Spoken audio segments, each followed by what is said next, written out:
Peace and love, everybody. I'm Royce Fletcher Thomason here for another Sunday Hope and Healing session, sharing love and light and good, just overall good vibes with you, in hopes that we will continue to grow as people, as we will continue to develop and evolve as souls, as we'll continue to elevate our vibration and move into greater dimensions of existing and thriving in the fullness of life. Okay. And so that's what we're about every Sunday at 1 p.m. Eastern Time, what we come here to do, including offering actual healing for those who are interested. And of late in particular, we've been dealing with, a lot of different specific topics. So I actually spoke at a ministry earlier today, Transforming Love Community.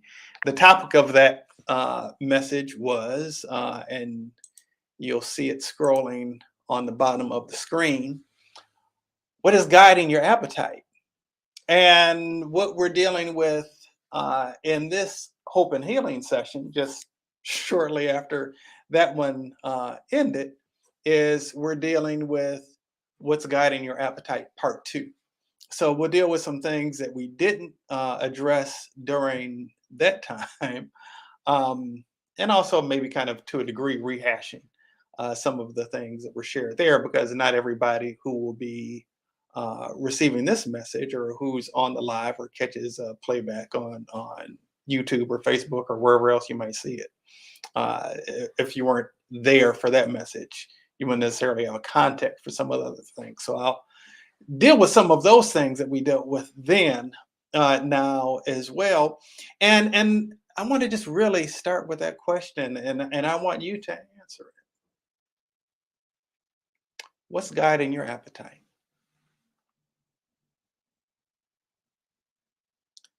What's guiding your appetite? Hmm.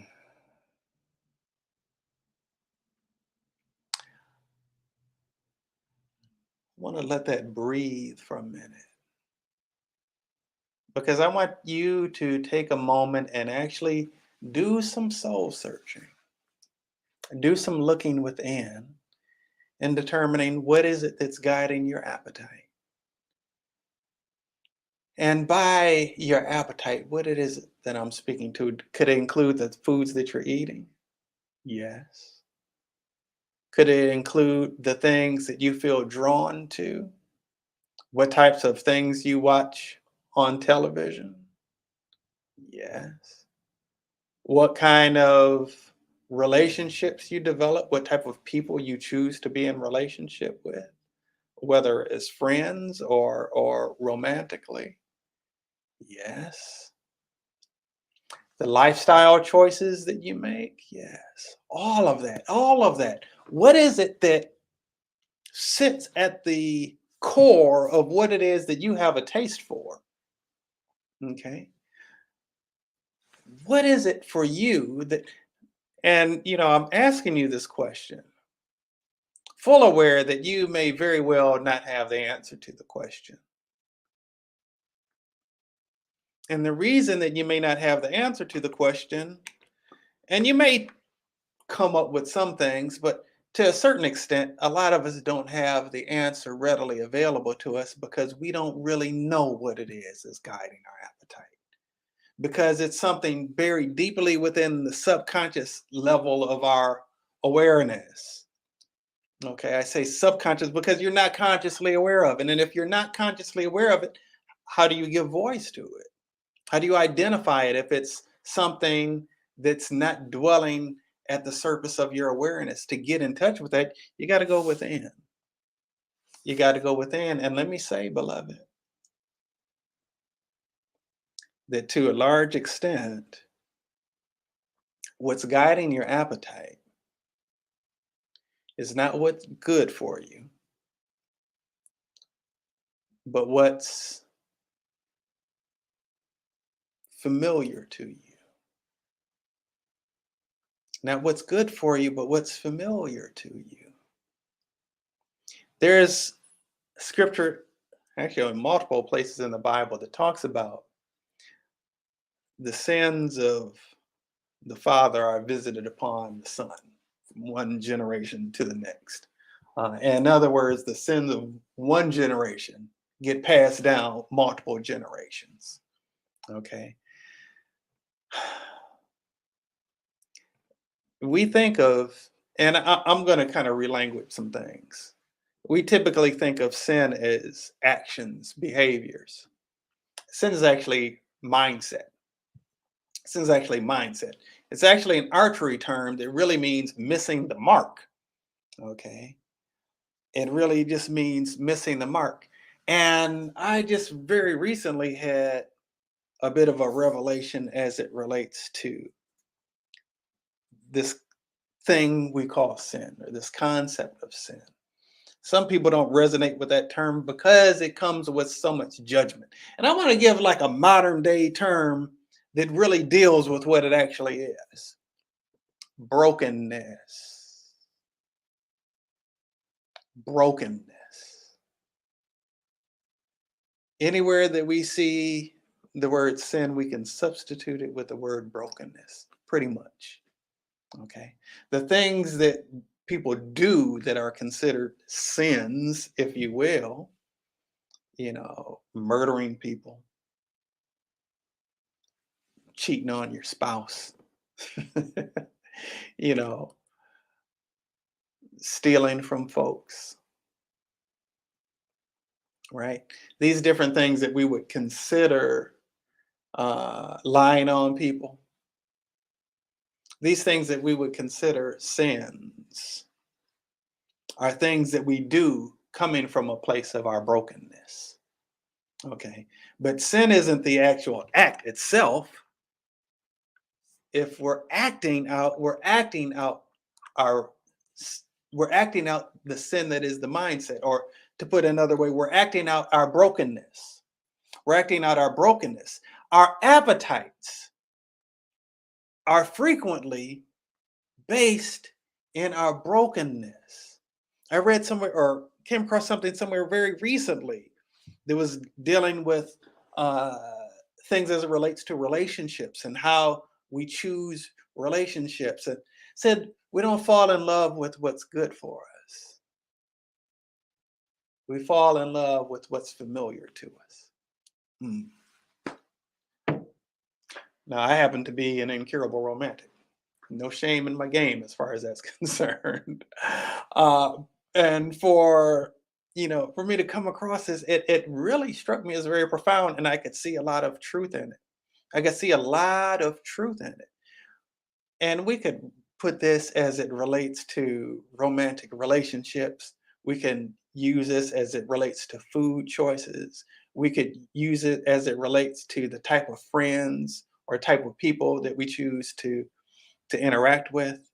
The things that we see as attractive, the things that we develop a taste for, really are largely rooted in things that we're familiar with. And a lot of the stuff that is familiar to us is the stuff that is familial to us.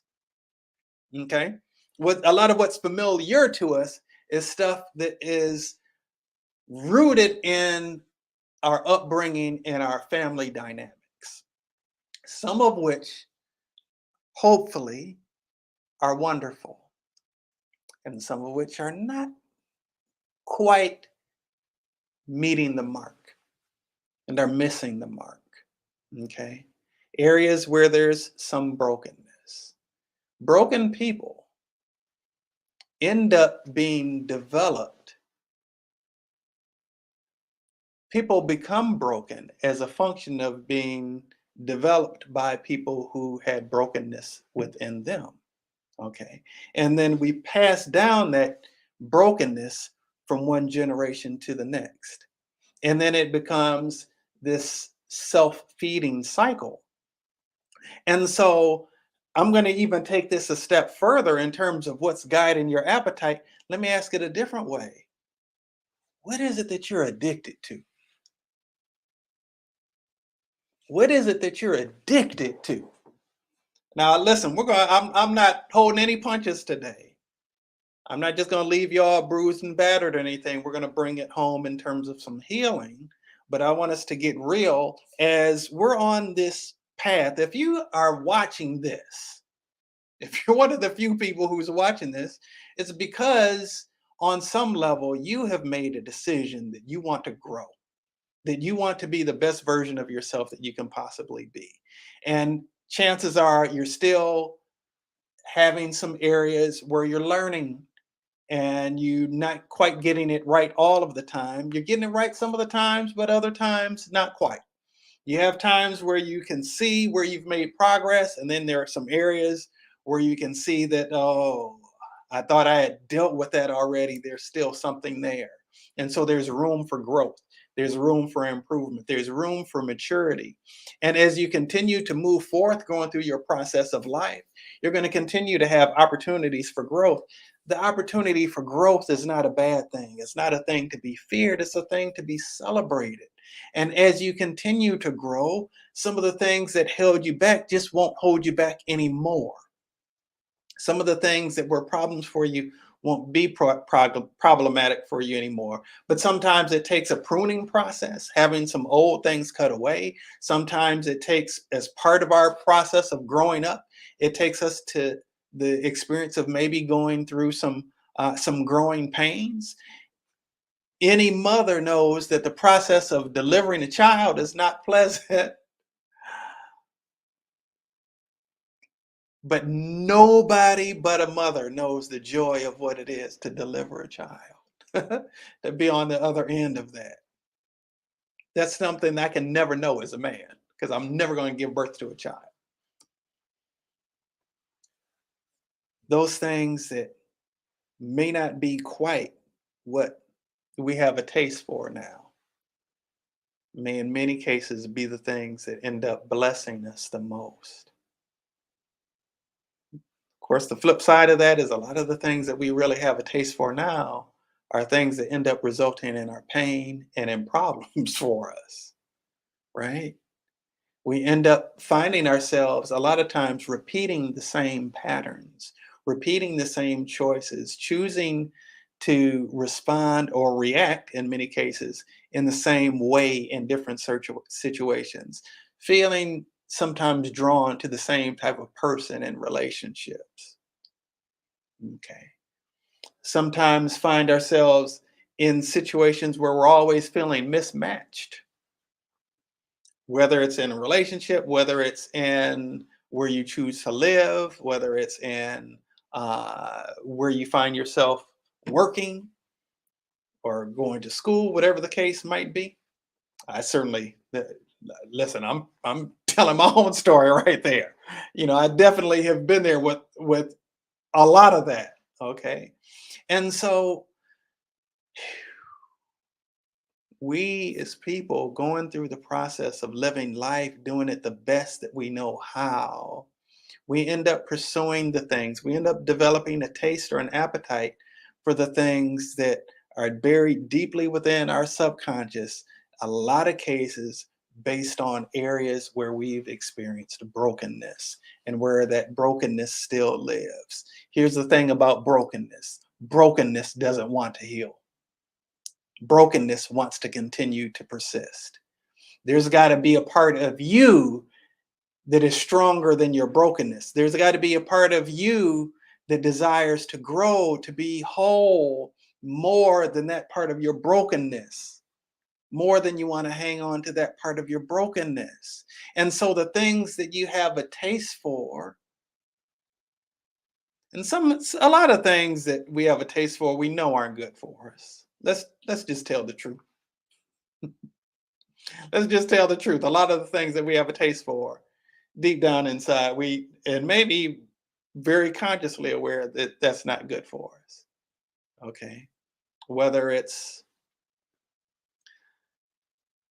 choosing to stay in an abusive relationship or choosing to eat a bunch of sugary stuff when you've got diabetes or cancer or whatever sickness or disease that you're dealing with, continuing to eat a high sodium diet if you got heart disease, you know, continuing to pursue a certain type of person in relationship. Although you've dealt with that person before in different forms, they might look a little bit different, but it's the same person over and over again. And you already know how the story is going to end before you even start it deep down inside. You may be afraid to admit that to yourself, but you know. And the reason you continue to go down that path, the reason you continue to drink that drink, the reason you continue to eat that food, the reason you continue to do whatever it is that you're doing, I want to submit to you, is because there's an opportunity to heal an addiction that just hasn't been fully realized yet. What are addictions? Addictions are things that exist within our life that we pursue at the expense of other things, and we don't seem to be able to break it, right? And then it ends up even being further fueled by feelings of guilt and shame. The drug addict, the alcoholic, you know, may feel bad about what it is that they're doing to themselves or to others in their life that they care about. And that further fuels, it creates more stress. What it is that we're ultimately addicted to, what we're ultimately addicted to is the chemicals being released in our own brains. We're ultimately addicted to is that that dopamine fix that we get. And this type of person might trigger that dopamine release. This particular type of work drama might trigger that dopamine release. Different things might trigger that dopamine release, and then we end up getting stuck in this loop. We get stuck in this loop, and then it ends up showing up in different ways in our lives or at different points and times in our lives until it is that we come to recognize it and do something about it. Okay. But it takes something greater than us to be able to get beyond it, whatever that is.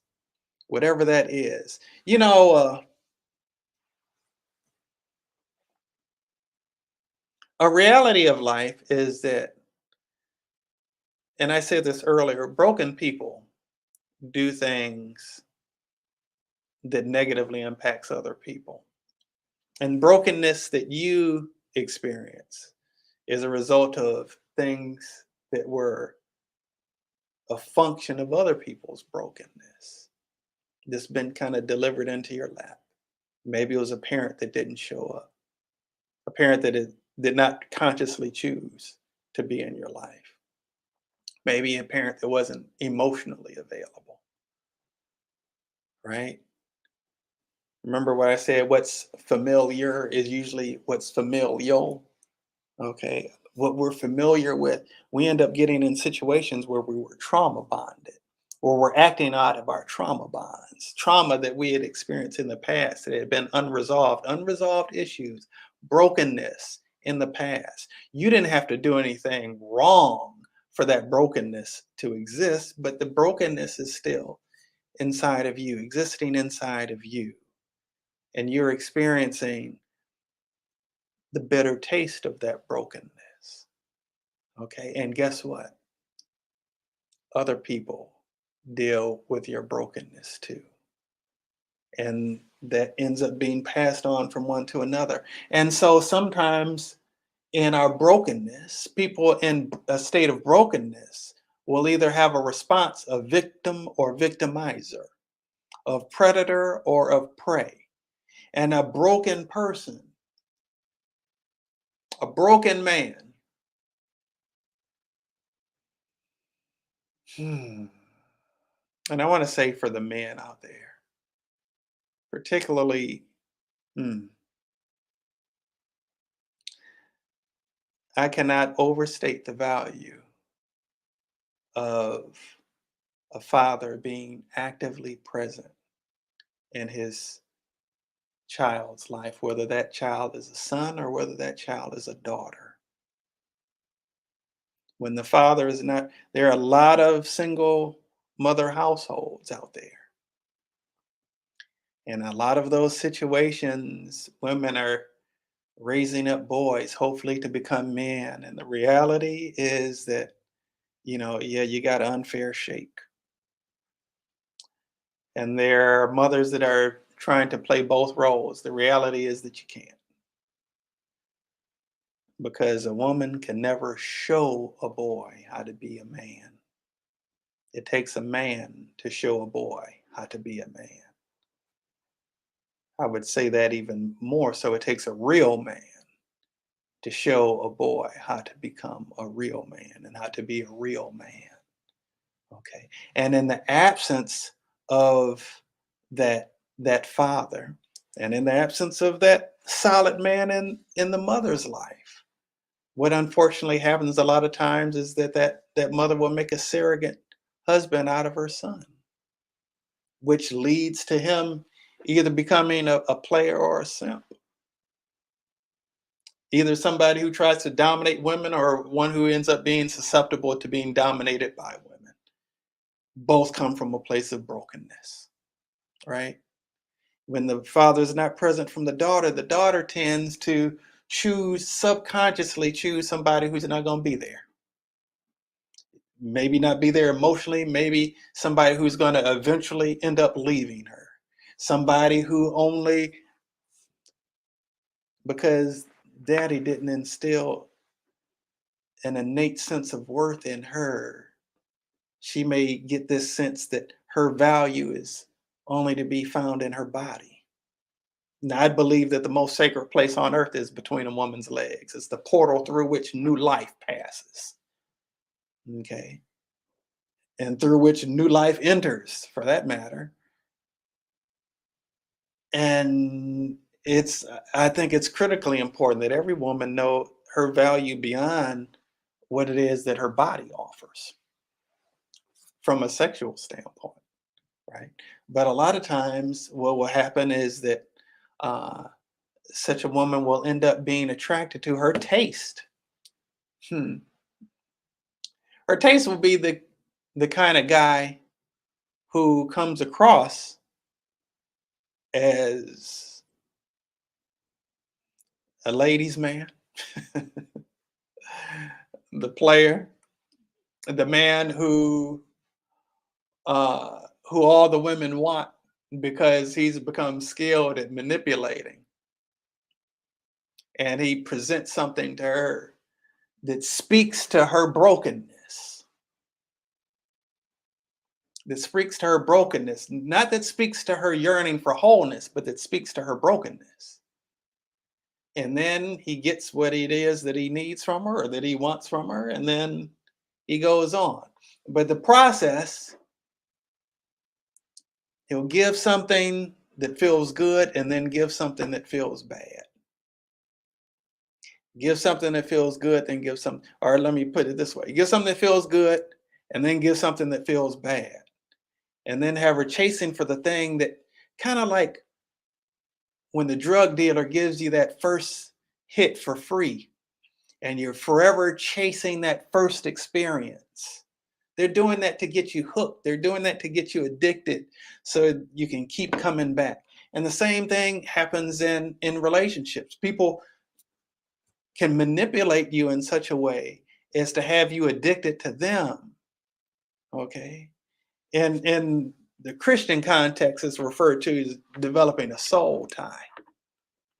Okay, where you're so deeply ingrained in that person that you can't break it. You develop a taste for that, and even if you can't end up ultimately having that person, you long for that. And if you can't have them, still what your taste is for is somebody like that, rather than somebody who actually would be healthy for you, where they'd be true, genuine compatibility, who speaks to your wholeness and who really is um, someone who would actually be a healthy choice that you could actually live a long, happy, healthy, fulfilled, fruitful life with.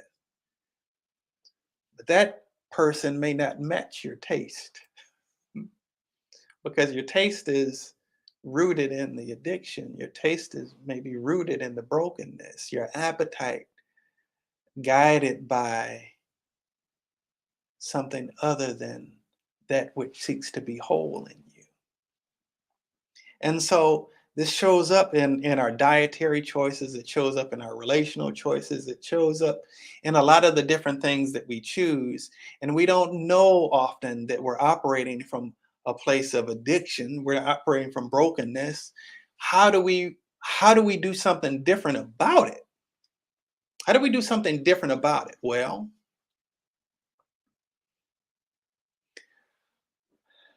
in any 12-step program, any recovery program, you know, it starts with acknowledging that there's a problem. You got to acknowledge the problem. There's some things that are going on in you that you know are not healthy. There's some stuff that's way underneath your radar, but there are also some things that you know are not healthy. Acknowledge that you have a problem. And beyond that, acknowledge that you need help. Acknowledge that you need help. I believe that the ultimate source of that help is God, as does any recovery program for that matter, any 12-step program at least. Uh, you got to believe in something higher than yourself, something greater than yourself, because you doing your best got you to where it is that you currently find yourself. If you find yourself always wanting to eat sweets, it's not you that's wanting sugar, it's the parasites in your body that are wanting the sugar.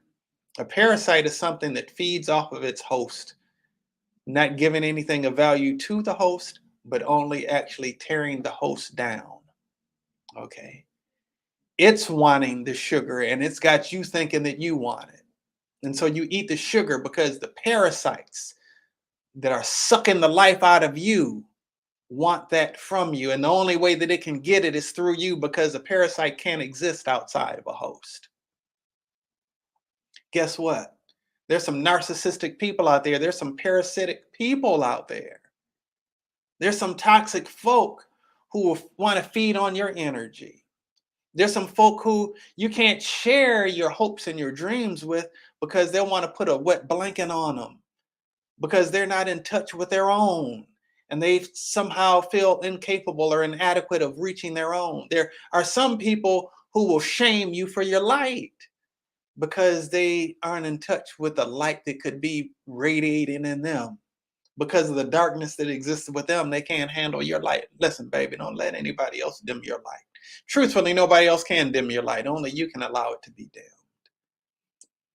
But listen, you may find yourself in some situations like that where it feels safer to hide and suppress the real, true, authentic you because you've been oppressed in some way or another by folks who had an issue with you being you. I just came across this article um, just just shortly before starting this live today.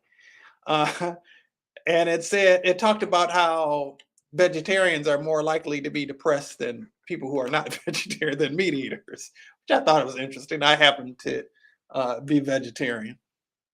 Um, and, the first thing that my mind went to is probably all the stuff having to deal with from people who do not embrace their lifestyle choice. There are certain challenges that people who don't go with the norm face that people that do go with the norm don't. Anyway, I kind of read the article and it definitely and clearly stated it's not because of nutritional deficiencies, but said a lot of it was connected to social stuff. Said some folks may have ended up going to choosing a vegetarian diet because of a depression that they were dealing with already. But another thing that they spoke to is how, it can often lead to alienation from the majority of folks, right? Um, can make it just a little bit harder to eat, at social gatherings and different things, or people, kind of shaming one for that particular choice. And a reality is that a lot of people who choose who decide to make some kind of healthy choice in their life, regardless of if that's dealing with um, where you are spiritually, or if it's dealing with where you are in terms of distancing yourself from people who are toxic to you, or whether it's dealing with your food choices or anything else. A lot of times, the darkness that exists in one person has a hard time dealing with the light that they might see in another person.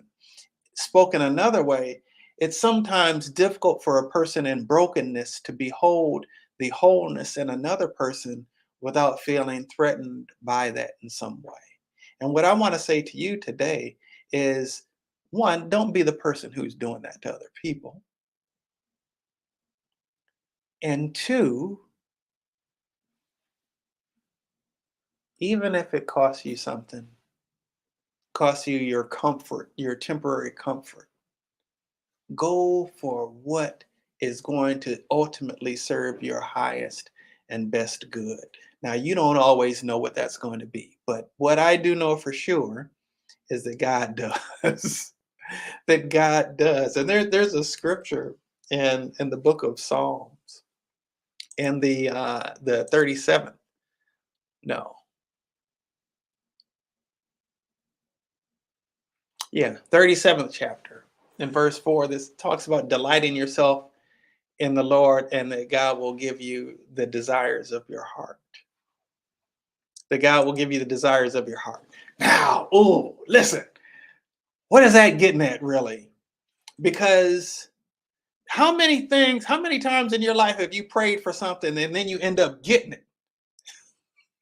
And you're like, what the heck is this? At some point, and you wanted to return it. I don't need that. Because the reason that you want it was coming from where your appetite was, whatever was guiding your appetite at that moment. And you may have wanted something that looked good to you on the surface, felt familiar to you subconsciously, but in the end, hey, Rhonda Jackson and Melanie Ivy. I don't know if I acknowledged you, Rhonda Jackson, earlier or not, but greetings to you, and Melanie, greetings to you. Melanie, you going to homecoming? Will I see you there in a couple weeks?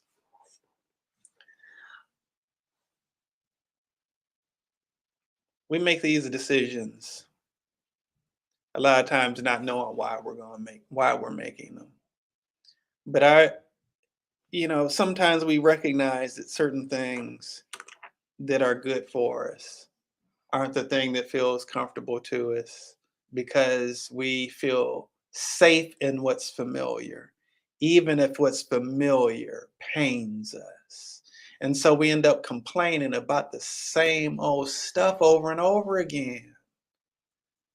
We complain about the same stuff over and over again because we've not gotten beyond that which leads us to be in the state of having that particular thing to complain about in the first place, because we have not made a conscious choice to choose healthy. And so I've said, I think I may have said it earlier today, a lot of times we think that we want to be happy, but what we want is to want to be happy. A lot of times, what we want is to be able to complain about the thing that we're unhappy about. I've seen people who've had wonderful things come their way, who, instead of focusing on the wonderful things that came their way, they focused on the bad stuff from some previous point. What's that all about? Right? Because we stuck in that loop, stuck in that addiction, stuck in that brokenness. And if we're going to get whole, we've got to choose that consciously. Nobody chooses brokenness consciously, but brokenness will continue to the degree that we fail to choose wholeness consciously. And consciously, if we're going to choose wholeness, then that requires us to be able to look at some things a little bit differently. There was a time where this wasn't all that long ago. I mean, it wasn't in the last couple years for sure. But there was a time when I would go in the grocery store every time I would go in the grocery store. First thing that I would do would be to grab something sweet from the bakery, whether it was a donut or a cinnamon roll, or when I was in Houston, there were these croissant donuts. Man, nothing but a mix of sugar and butter with a little bit of bread. Um, and I would go, that would be the first thing I would grab, and I would eat it while I was doing the rest of my grocery shopping, whether it was a cinnamon roll, a donut, or one of these croissant donuts, cronuts, I think they call them. And I would eat it while I was doing the rest of my shopping. I would make sure I kept the package in my hand so I would remember to pay for it. Judge me if you want to. That's your business. But that's what I did. That's the reality of it. I have no interest really in a grocery store donut anymore. I very rarely eat that anymore. Um, it's just not where I am now. It wasn't good for me then, you know. There were times, no joke, there were times when I would eat like this at Dunkin' Donuts. Even they had this cinnamon swirl. I don't know if they call it Persian at Dunkin' Donuts or not. I know some places call it a Persian, and I liked it with the chocolate on top. That was what I had a taste for. I enjoyed it. But I would notice it was weird because every times I would eat this stuff, that or at this place in Michigan called Myers, they had these really big cinnamon rolls, and it would be the cinnamon roll I would eat there. But like in both of these situations, I would notice that my fat cells in my body increased when I ate them. And this was years ago. This was a pre 50-year-old body, right? Um, but I noticed that, but I still had that taste for that, and I would continue to do it until I got beyond it. And sometimes we got to make, and sometimes it's not about deciding not to choose this, but deciding to choose something different. Because, I mean, if you've ever fasted, you probably know what it is to feel a sense of deprivation, right? A lot of times we want what we feel like we can't have. Now, you may have had days where you've just been so busy that you forgot to eat. That's very different than your experience of where you're consciously choosing to avoid food for a certain period of time. You might feel like it's darn near the end of the world. Everything that you see is this stuff that you would like to put in your mouth and stuff, but it makes it a little bit more difficult. What I want to say is not simply to think so much of the things that you're going to consciously choose to say no to, but to think of the things that you're going to say yes to. In terms of relationships, a lot of times our taste is not, if our taste was in right order, we wouldn't have had all these breakups, right? A lot of times our taste just isn't for the right thing. Our taste isn't for what really lends itself well towards working out. And the truth of the matter is sometimes people end up staying in miserable relationships. Um, doesn't mean that it's right relationship. It's just what they know. It's just what they know. And they fail to choose something better within them, with and for themselves. And sometimes people will just go running through cycles of broken relationships that end, but then keep choosing the same person over and over again. Right? I've done that before. It's a chance that you've done it before, right? Um, and sometimes though we've got to make a choice. I'm going to choose healthy. I'm going to choose, and it may not be about saying I'm not going to eat the donut. It may be about, you know what, I'm choosing to love myself today. I'm going to choose to eat this. Not even, it isn't even about the donut or not eating the donut. It's about choosing what is actually good for you.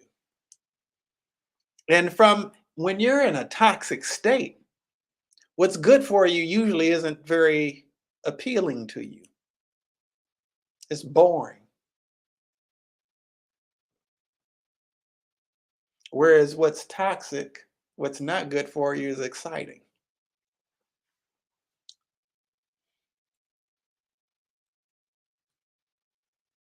Just wanted to let that breathe for a minute.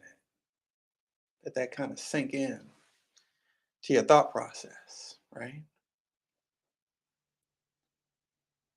What I want to say to you today, beloved, is this. Out of your brokenness, you've made some choices that weren't very good for you.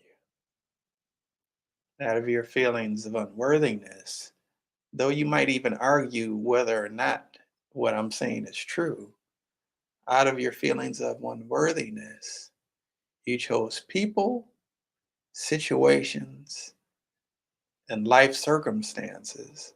Not every life circumstance is something that you consciously choose, but you've chosen situations, people, you've made choices based on a sense of unworthiness, of love.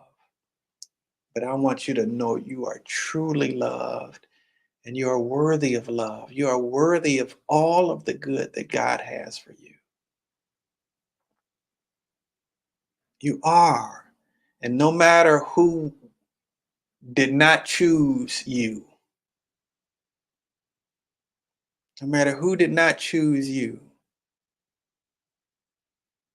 really, a person can't choose you if they don't choose themselves.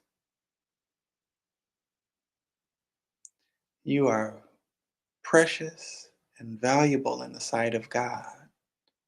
Your life matters. You matter. You are worthy of all good things. God has a cornucopia of blessings for you that all that it takes is for you to open up a willingness to receive them. Now, part of that for you to receive requires you to be in position to receive. It makes it harder for you to receive the good that God has for you if you're chasing the stuff that's not good for you. If you've got your mind and attention and focused on that which is not actually good for you, right? And so sometimes we got to make a conscious decision to choose, and it may not feel very pleasant at first. What feels familiar feels safe, even though it may be chaos and toxic. One of the things I thought about naming this particular session was, why do we choose what causes us pain and problems? We a lot of times we choose things that cause us pain and problems out of our addiction, out of our brokenness, right? And we will until we choose differently. And a lot of times until we make a conscious choice to choose differently. If your body is in a toxic state, healthy food isn't going to taste very good to you. We'll start taking, the healthier you get, the better that healthy stuff will taste. I'm just listen, I'm telling you the truth. I happen to be an African American man living in the United States of America. You know what that means? That means that I have ancestors that existed in slavery. You know what that means? It means they got the last pieces of meat that nobody else wanted to eat, the last pieces of food that nobody else wanted to eat. We call that soul food. Ham hocks and chitlins, pig feet, right? That stuff isn't healthy at all, but it was better than eating nothing, right? And so, that kind of thing ends up being passed down. We end up getting addicted to high fat foods, high cholesterol, high triglyceride foods, foods that are and because that stuff was so bad we had to put a lot of seasonings on it to cover it up, to cover that stuff up. I mean, chitlins are literally a poop channel. That's what they are. It requires, and that's why, generally speaking, um, people of my particular cultural background uh, tend to enjoy foods that are well seasoned.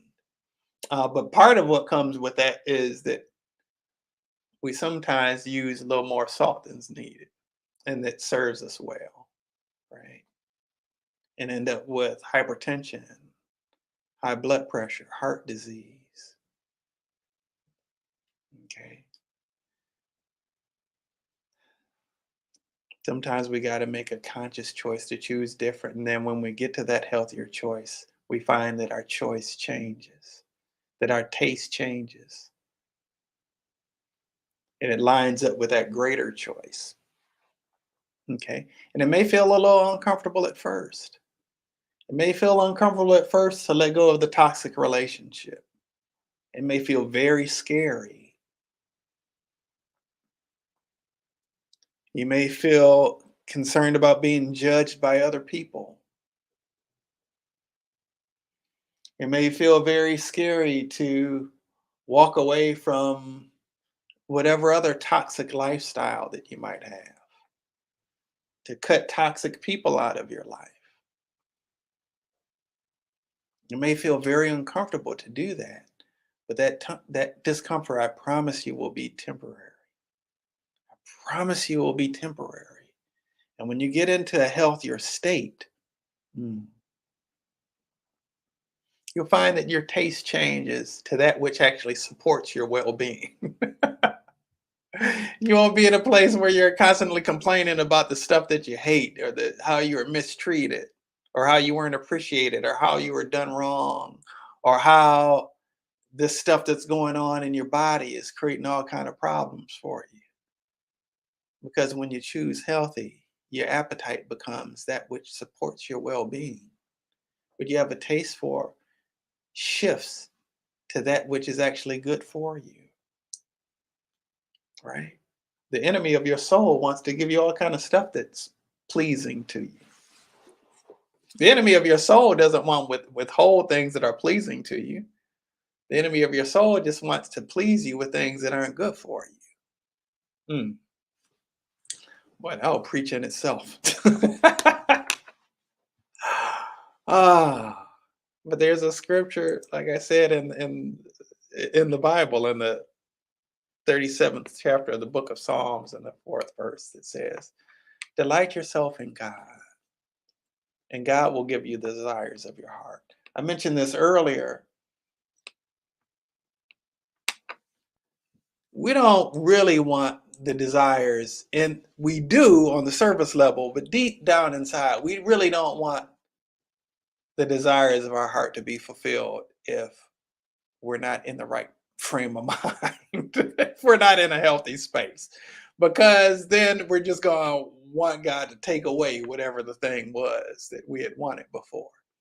But if we really focus our attention on that which is healthy for us, on that which is good for us, on the life that God and God's infinite love for us and infinite wisdom has for us, and we let God be who places in our hearts our desires. Hmm. And place in within us, if we're letting God be actually the guider of our appetite, hmm, we move to a much more healthy space. And the things that we seek, and the things that we choose to participate with, are those things that serve our highest and best good, and the highest and best good of everybody involved. So let's do some healing around this. And if anybody has any comments, please, I'd love to see them in the chat. Um, I want to do some healing. God, I know you to be a healer, a redeemer, a restorer, a deliverer. And I stand right now coming forth, offering myself as a vessel of your healing to demonstrate you as a healer on behalf of all those who choose to participate in this and lay claim to it, neutralizing the root cause of all misguided appetites, the very deep root cause of that within every sphere of our existence, every cell of our body, and replace it with the joy and the fulfillment of living abundantly in alignment with the highest and best good that you would will for us in our lives. I'm being completely overjoyed and to be able to dwell in that sustainable state of supreme satisfaction.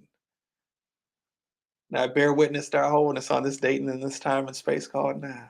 Thank you. Thank you, God, for these gifts of your divine love. It is done.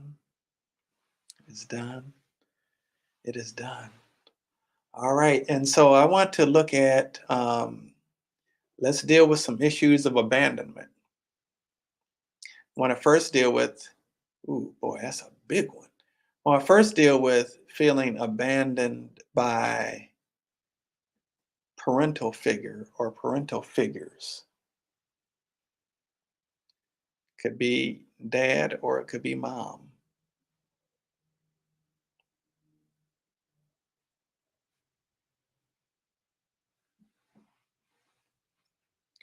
And could be a grandparent.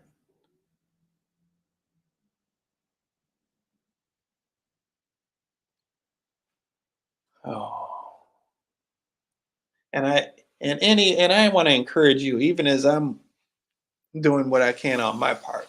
What I want to encourage you to do going forward is when you're getting ready to make a choice, just take a moment, just pause for just a moment and recognize that that's what you're choosing. If you're getting ready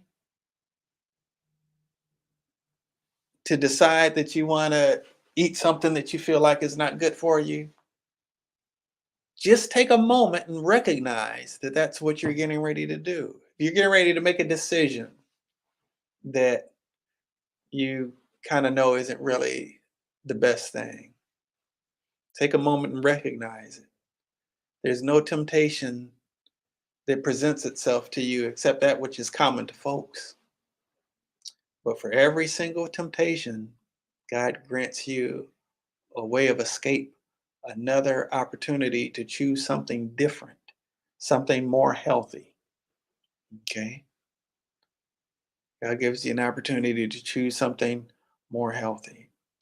And so if there's an area where you're struggling, that thing that you're struggling with, bring it to the light of God's awareness. God is aware anyway, but you need to know God is aware. And you need to deal with the fact that you can't do it on your own. Okay. In your brokenness, you can't do it on your own. But there is wholeness that's living within you. It's just waiting to wake up.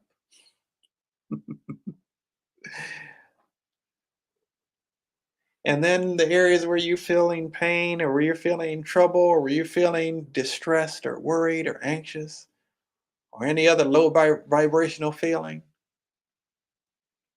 there's two components to it. Bring it to God, bring it into the presence of God. God isn't going to be offended by it. And the other is to bring the light of God's love into the place where you're struggling. All sickness, all disease. This is a function of a darkness. Darkness disappears in the presence of the light. Okay. When there are areas that you have of brokenness, welcome God's presence into the place of your brokenness. Welcome God's presence into the place of your addiction. Okay. I'm going to continue working, but I want you to do some work too, some inner work, so that you can be, I want the best for you. God wants the best for you too. And it's difficult to experience that without, maybe impossible to experience that without doing some excavating, without some pruning, cutting away some things that aren't good for you. Some of those things are external things, like certain people that you may need to remove from your life. Some of those things are internal things, things within you that you may need to release, right? Broken promises, broken dreams, disappointments, unhealthy choices, some of your honorary ways, whatever the case might be. Okay, let me keep working. I want to look at patterns of a hold on. Feeling led to go back to that whole abandonment thing. We feel bad about being abandoned by a parent, a role model, a lover. But the part that really messes us up is the places where we've abandoned ourselves. Ooh, that's a big one. The places where we've abandoned ourselves and we gave up part of who we are to try to get acceptance from somebody or approval from somebody else. Wasn't really going to give it to us the way we really needed it anyway. We cowered and we bent to what kept from making them uncomfortable, or to what made them comfortable, or to what didn't end up having an immediate negative effect on us, based on them punishing us, if you will, for being the light that we are, or for being who we truly authentically are. Not everything and not everybody is for you. But that doesn't mean that you're less than. Just may mean that you're in the wrong spot. Okay. If I'm a vegetarian, the meat market isn't the place for me to go grocery shopping. It's just not the right spot, just not the right place. And, you know, if you are a person who resonates with creativity, you probably don't want to be in a space that doesn't lend itself towards that, to the blossoming of that. In an addiction, another thing about an addiction, when recovering from an addiction, is you got to change your environment. You got to change your circle. You can't expect to become sober hanging out in a bar or hanging out with your drinking buddies. All right. If you're wanting to experience healthy relationships, you might need to distance yourself from all of the people who are complaining about their no good men, or complaining about their no good women.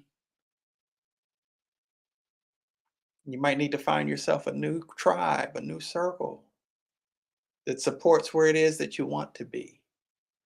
Not that substantiates your complaining. And there was a word that I was looking for.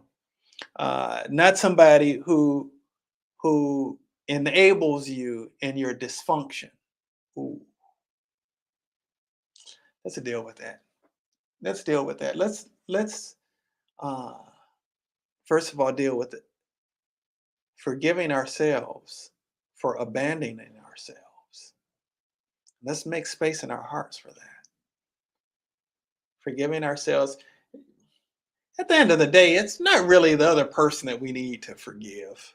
I mean, in a way that we do, but beyond that, we really need to forgive us, right? Because we allowed ourselves to be in that situation, because we allowed ourselves to be duped, because we allowed ourselves to be taken advantage of, because we allowed ourselves to be lied to, even though we kind of knew the truth anyway, even though the writing was on the wall. We went for the okey doke because somehow it just felt better too, right? Let's forgive ourselves for that. A lot of times we think that forgiving somebody means letting them back in. That ain't what forgiveness means at all. Sometimes forgiving somebody, we forgive them for ourselves so that we're not holding on resentment, and then we bless them to go on about their merry way. We can forgive with boundaries, no doubt about that. Okay, but when we really need to forgive is us for putting ourselves through the crap that we end up going through. And for that, I want you to make room to forgive yourself because you were just doing the best that you knew in that moment, based on brokenness that was existing within you that hadn't been made whole yet. And as we learn better, as we know better, we do better. Okay. And so I want us to not only extend compassion towards the people who weren't able to give us what we ultimately needed, but forgiveness towards us for pursuing that which was not good for us. Mm. And for not pursuing what was good for us, for letting get away what was good for us, letting ourselves get away from, I should say, what is good for us. And this could be ways that we've been on a path and we've strayed from our path. All of us have. All of us have in one way or another. We see something that grabs our attention. We get an appetite for something that's a little bit different than where we are. And we get a little bit off track, maybe even a lot off track. So I want to make room for us to forgive ourselves for that. Welcome in the peace of God that passes all understanding, to transform that sense of guilt and shame into peace and acceptance. Accepting ourselves exactly as we are while being committed to grow to be all that we were called to be. Okay. All right. And let's also deal with, let me deal with toxicity real quickly, um, in terms of physical toxicity, because we end up, based on the things that we take in where they're physical toxins, that ends up affecting our brain chemistry, and it affects us biologically in a way that on one hand parasites are yearning for and craving certain things, and then on the other hand, in terms of our brain chemistry and our brain function, we end up having um, situations where we're not able to think clear-headedly, and we sometimes are more susceptible to making poor decisions. All right, so let's deal with a physical toxicity. Physical toxicity coming from heavy metals like lead, mercury, cadmium, nickel, different poisons, uh, like artificial preservatives. Okay.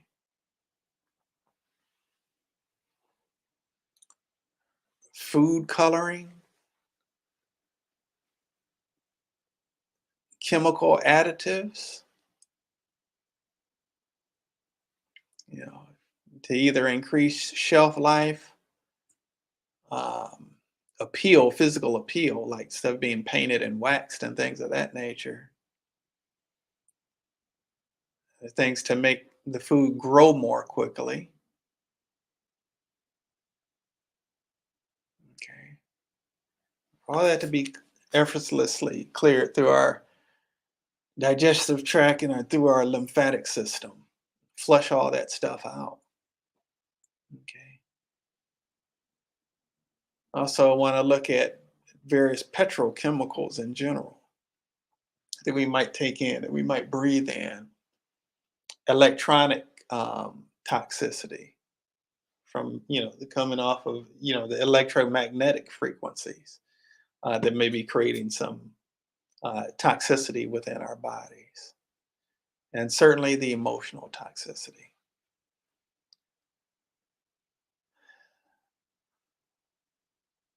We invite the presence of the light of God's love into that space to clear that out and replace it with that which is good and beautiful and pure. And then let's deal with our neurology. These neural pathways that got going on in the brain. A neural pathway in the brain is like a road down which thoughts travel, and ultimately patterns of behavior, right? And the more we engage in a certain type of thought that leads to certain type of behaviors, more deeply ingrained those neural pathways become. And then we find ourselves choosing the unhealthy versus choosing the healthy, because again, the unhealthy is familiar. I'm explaining to you psychologically, biologically, how this manifests itself, physiologically, how this ends up manifesting itself, right? And so, want to actually, let's work to replace that with profound attraction to that which is good for us, and create, open, and develop new neural pathways that lead to that which is good for us. There's another scripture that talks about how there is a way that seems right to people, but that way leads to chaos, problems, and a hellacious existence. That there is a wide path that many take that leads to destruction, but it's a narrow path that leads to life. And so most people are operating in the brokenness, and nobody wants to feel isolated alone, so they want you to be present in the brokenness with them. Hopefully you can be the person who breaks the cycle in your family, on your job, in your circle of friends, in your community, that breaks the cycle and chooses something healthy, and then maybe starts to bring other people on to the healthier place. Where you get to a point where rather than reacting, you're able to respond with wisdom. Sometimes people are acting out and we want to go and check them real quick. I'm not saying that people don't need to be checked sometimes. People do need to be checked sometimes. Sometimes we're checking them from our ego and not checking them from a place of love. And if we're getting into an ego battle with somebody, neither one of us wins. Even if it seems like you won in that moment, you may have won the battle, but you're losing the war. You're losing the war. The weapons of our warfare are not carnal, but mighty in God to the tearing down of strongholds. There's some strongholds that you need to be released from. By being rude isn't going to tear down somebody else's. But there may be a way that as you allow that light to grow in you and heal some brokenness in you, that you may be able to see very quickly to the brokenness in them. And rather than just challenging their brokenness from the standpoint of an ego reaction, you can feed them what it is that they were looking for in the first place. I saw a video of this guy offering to hug this young lady in a grocery store. There are a lot of places I can go with that. I'm not going to indulge it too much right now, but in a nutshell, she was very, very standoffish and rude. Um, End up going back a couple times. Well, when he first interacted with her, she was like standoffish and rude. He ended up offering a hug. She declined, not necessarily politely declined. She definitely declined. Um, he ended up getting to a point where she received the hug, and he gave her a hug, and she appreciated it. And it wasn't a long hug. Then he walked away, and then she called him back and asked for another hug and stayed there for a while. She had just lost a family member. She was hurt. She was feeling broken. And how she was behaving was based off that feeling of brokenness. Now, the guy could have called her something out of her name when she was being rude initially. That wasn't going to help heal her brokenness. People do that kind of crap all the time. Grievous words stir up anger. Soft answer turns away wrath. Right? He was able to bring wholeness to her brokenness. And in that, she was able to get some healing. You might be, as you allow the light to grow and radiate in you more and more fully, as you get past your own brokenness and allow yourself to become more and more whole, then how you will respond to other people will be coming from that place of wholeness. And you can not only address how a person is responding inappropriately, but you can do so in a way that actually not makes them a defeated enemy, because we don't wrestle against flesh and blood. The person isn't the problem, it's the brokenness that's in people that's the problem. That doesn't mean you can save everybody, because you can't. Some stuff guys just got to do. Some stuff you got to say goodbye to and walk away from. And you hopefully, and pray that you have the wisdom to be able to do that. But some situations you may be able to see what it is. You may be able to find a way to listen with your heart instead of just your ears, and certainly not listen from a place of your state of being easily offended. And you can maybe identify what it is that they're actually needing at that moment and speak to that in a way that actually defeats the real enemy, that's the enemy of you and that person, and actually may make that person a friend. I've had situations in my life.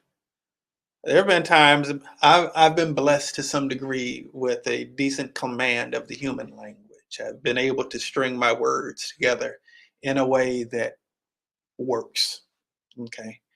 And sometimes I have used that ability to tear people down.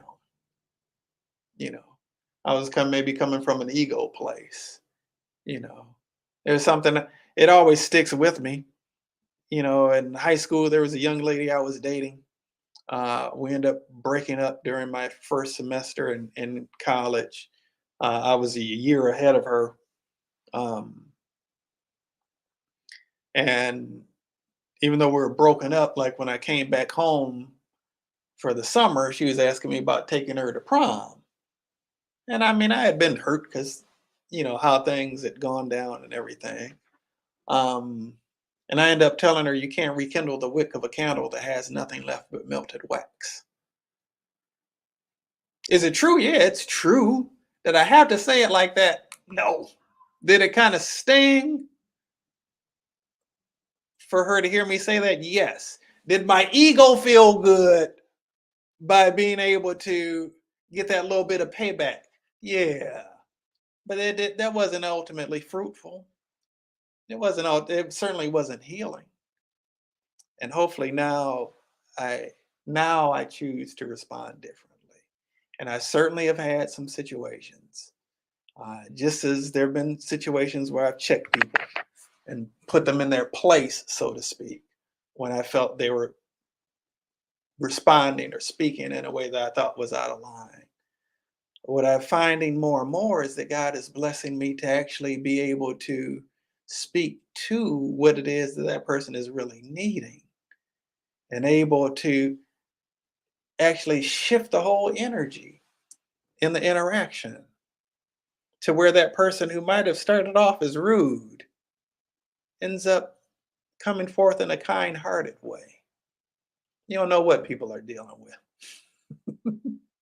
Please don't add to their brokenness, but bring healing. And similarly, you've been through a lot. Please don't add to your brokenness by putting yourself in situations that are going to continue to feed into the brokenness, and choose instead that which is going to support your wholeness. And I'm going to just make a couple other quick, hey, Reverend Shahira, and see you drop in. Good to have you in the space. We're going to make a couple other quick adjustments, if you will, and then we'll close out for today. And I want to look at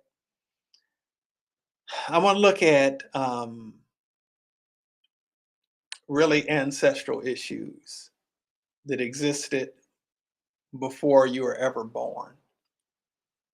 Okay, from things in your family lineage that were unresolved. And I want to go back 17 generations before you, and 12 generations after you,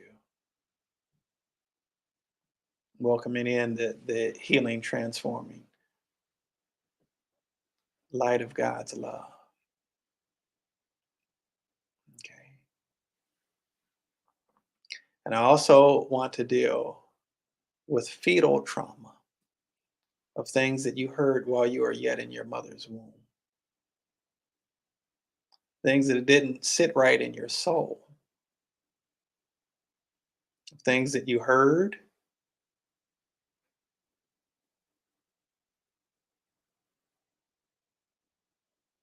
It may have been an unwanted pregnancy.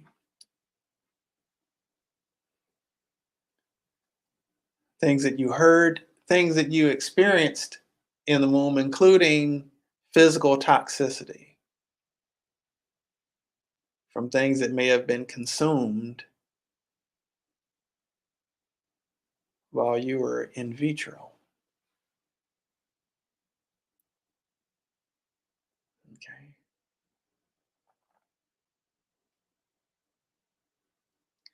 And then lastly, for today,